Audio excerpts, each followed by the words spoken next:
Marami ang sumusuko sa pag-ibig hindi dahil gusto nila, kundi dahil masyadong mabigat dalhin ang pagdurusa.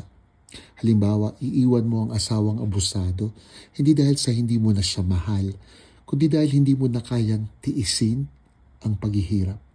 Totoo, maaring basagin ng pagdurusa o suffering ang kahit na pinakamalalim na pagmamahal. Pero ang pag-ibig ni Jesus, kahit nagdusa, ipinako at namatay sa krus, hindi tumigil sa pagmamahal sa atin.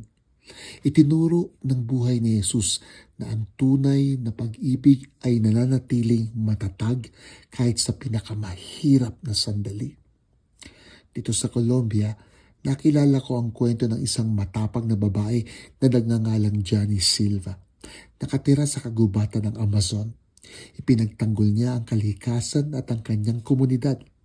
Nakatanggap si Johnny ng iba't ibang pagbabanta pero hindi siya sumuko. Tulad ni Jesus, tinatili siyang matatag sa kanyang pagmamahal sa mga taong umaasa sa misyon na kanyang tinahak. Ganito ang uri ng pag-ibig at misyon na inaalala natin. Ika nga ni Jesus, ito ang aking katawan na ibinibigay para sa inyo. Sa mahal na araw na ito, sino ang hamon sa iyo upang pangalagaan kahit ikaw ay nahihirapan?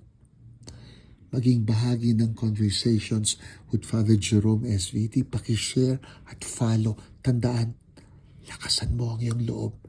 Pinagdarasal kita.